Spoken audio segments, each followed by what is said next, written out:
There are 7 houses at Blackflint. Every child can name them. Varn, Moran, Saith, Vesh, Karn, Gaul, Oran. 7 crowns, 7 colours, 7 kinds of magic. The number is carved over the gate, woven into the banners, sung in the founding songs. 7. So why, Kai wondered, lying awake with an old black key sewn into his coat, did the fortress have 8 wings? It was Det who gave Kai the first piece, without meaning to. 3 weeks had passed. Kai had done as Ren told him. He had made himself boring. He failed at magic with great dedication. He sweated and strained and produced nothing, and slowly, gratefully, the island began to look away from him. The fear didn't leave. It just cooled into something duller. The dangerous boy became the sad, broken boy, and that, Ren said, was a far safer thing to be. Det had taken to eating with him. The 2 no crowns at the end of the long hall, ignored together, which was better than being ignored apart. Det talked enough for both of them, about food, about home, about the maze of the fortress, which he knew better than anyone, because, he said, when you're nobody, you spend a lot of time in corridors nobody watches. It was Det who said it, around a mouthful of bread. Took me a month to learn the wings. 8 of them, all built different, like 8 separate little castles stuck together. You'd think they'd match, being one school. But no. He swallowed. 7 houses, 8 wings. Always thought that was funny. The west one's all sealed up. Has been forever. Storerooms, they say. Kai went very still. The key in his coat seemed suddenly to weigh more than the copper coin beside it. You've been in 7 of the wings, he said carefully. Sure, errands mostly, but not the west one. Det shook his head. Can't. Sealed, like I said. Door at the bottom of the west undercroft. Big black thing. No handle even. He grinned. Why, you want to see the famous empty storerooms? I'll show you the door if you like. Can't get you through it, mind. Nobody's been through it in my whole life. Kai's heart was beating very hard. Yes, he said, keeping his voice as flat and boring as he had taught it to be. Show me the door. They went after the evening bell, when the corridors emptied and the watching slackened. Det led the way, down and down, through passages that grew older and colder the deeper they went, until the fine-dressed stone of the upper fortress gave way to something rougher and far more ancient. Black rock, the bones of the island itself, slick with damp. Here, Det whispered, though there was no one to hear. The undercroft. Nobody comes down here. There's nothing to come for. The passage opened into a low round chamber, and at the far side of it stood the door. Kai had expected something grand. It was not grand. It was a single slab of black metal, taller than a man, set flush into the living rock, with no hinge and no handle, and no keyhole that he could see. Around its edge ran a band of carving, worn almost smooth by time, and Kai, stepping closer, saw that the carving was a ring. A thin black ring, circling the whole door. The same ring that sat on his wrist. He pulled his sleeve down over the mark before Det could see. There's no keyhole, Kai said. Told you, Det said cheerfully. No handle, no hole, no way in. They didn't seal this door, friend. They grew the rock over it. He shivered. Come on, it's cold, and it smells like a tomb, and I've shown you the famous nothing. Let's go, before someone wonders where the 2 no crowns got to. But Kai had taken out the key. Where did you get that? Det's voice climbed. Kai, where did you get a key to a door that doesn't have a... Kai, I don't like this. I really don't. Can we please...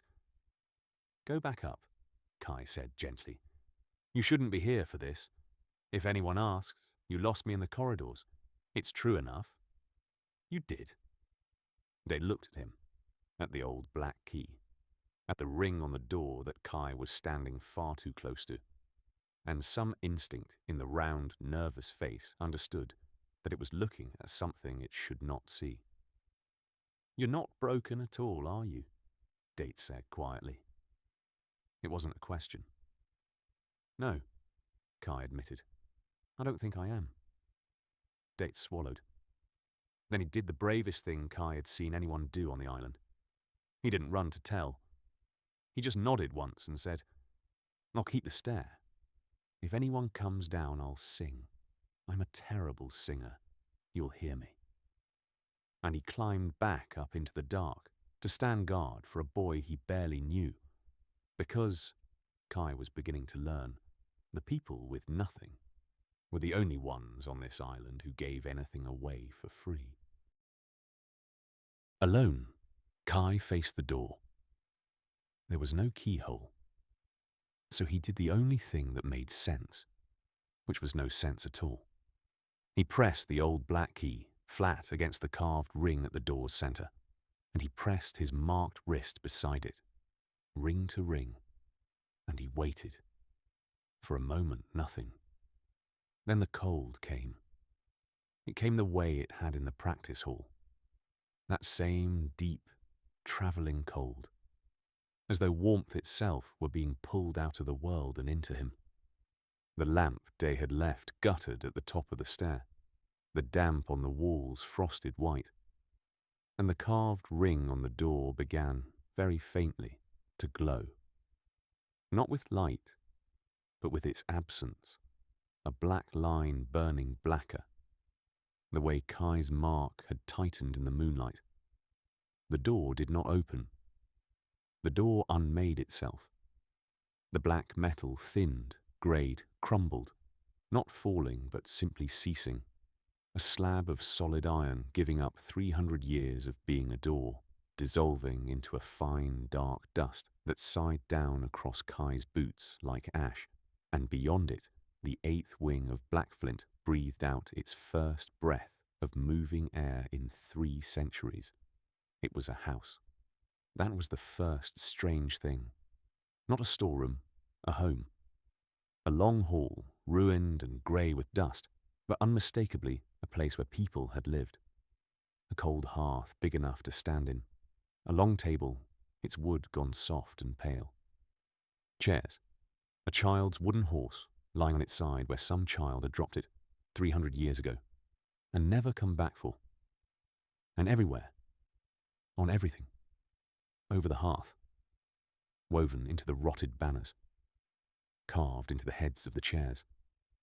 The ring, the thin black ring, Kai's mark, repeated 1,000 times. The sigil of a whole house that had lived and laughed and put their children to bed in these rooms. A house with his mark. On the far wall hung the largest banner, and though it was grey and half-eaten by time, Kai could still read the shape woven into it. The black ring, and beneath it, in a script he somehow understood without ever having learned it, a single word. Ash. Below the banner stood a long row of stone faces, busts, the founders of the house, their features worn to ghosts, and carved beneath each one the same phrase repeated down the whole row, like a prayer or a warning. We unmake, that we may remake. We unmake, that we may remake. We unmake, that we may remake. Kai stood in the breathing dark of his own dead house, the dust of the door still on his boots, and understood 3 things at once. He was not broken. He was not no one. He was the last of something the other 7 had buried alive. Far above, in a high white room, Lord Sale was woken by a servant. My lord, the west wing, the wards, the old wards, my lord, the ones we maintain but never speak of. They've gone dark, all of them, at once. Sigil was out of his bed and at the window before the servant had finished, staring down through the night at the black bulk of the west wing. where for 300 years nothing had ever stirred. He did not need to ask what it meant. His family had set those wards. His family had grown the door.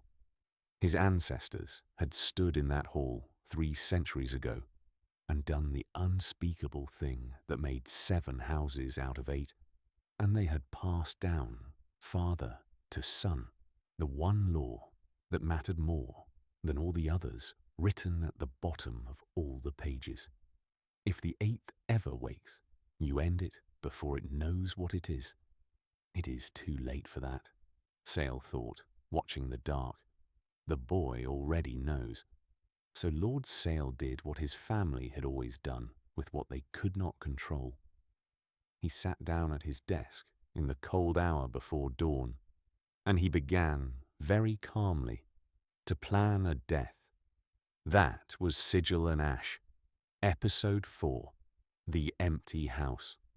The story continues in Episode 5, The First Duel. Subscribe to follow Kai's story.